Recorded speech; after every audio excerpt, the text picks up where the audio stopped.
بسم اللہ الرحمن الرحیم۔ حمزۃ الوصل ایسی حمزہ ہے جو وقف کے بعد پڑھی جاتی ہے اور وصلاً حذف ہو جاتی ہے۔ حمزۃ الوصل وہ حمزہ ہے جو اگر وقف کے بعد آئے تو پڑھی جاتی ہے اور تسلسل سے پڑھتے ہوئے آنے کی صورت میں حذف کر دی جاتی ہے۔ یہ حمزہ یعنی حمزۃ الوصل صرف کلمے کے شروع میں ہوتی ہے، درمیان یا آخر میں نہیں ہوتی۔ عموماً اس پر کوئی حرکت نہیں ہوتی، یعنی زبر زیر پیش نہیں ہوتی، اور یہ صرف الف کی شکل میں آتی ہے۔ حمزۃ الوصل کی پہچان: حمزۃ الوصل الف کی شکل میں لکھی ہوئی ملتی ہے۔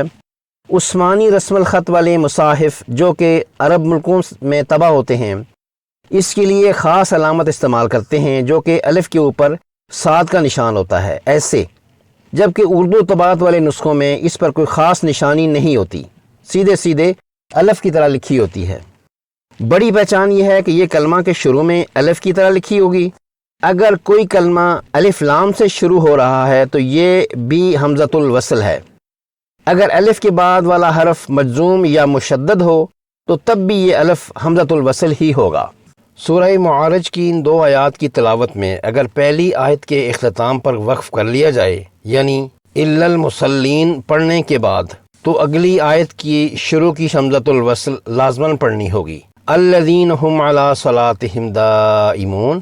اس کے مقابل اگر دونوں آیات کو ملا کر پڑھتے ہیں، اس صورت میں پہلی آیت کے آخری زبر والے نون کا اگلی آیت کے لام مشدد سے ادغام کیا ہے اور سرخ رنگ والی حمزۃ الوصل حذف کر دی، الا المصلین الذین هم علی صلاتہم دائمون۔ یہاں سورہ فجر کی 8ویں آیت کا آغاز حمزۃ الوصل سے ہو رہا ہے۔ اگر دونوں آیات کو ملا کر پڑھنا چاہیں تو یہ حمزۃ الوصل جس کو سرخ رنگ سے لکھا گیا ہے حذف کرنا ہوگی۔ اس طرح پڑھیں گے، ارم ذات العماد التی لم یخلق مثلها فی البلاد۔ پہلی آیت کے آخری حرف دال کا دوسری آیت کے شروع کے دوسرے حرف لام مشدد سے ادغام کیا ہے اور پہلے حرف یعنی حمزۃ الوصل کو حذف کر دیا ہے۔ اور اگر ان کو الگ الگ پڑھنا چاہیں تو پڑھیں گے، ارم ذات العماد التی لم یخلق مثلها فی البلاد۔ حمزۃ الوصل کو پڑھا گیا ہے۔ زیر نظر اسکرین میں سورہ فاتحہ کی ابتدائی دو آیات عثمانی رسم الخط اور اردو طباعت والے نسخوں سے لی گئی ہیں تاکہ حمزۃ الوصل لکھنے کے دونوں طریقے بخوبی سمجھے جا سکیں۔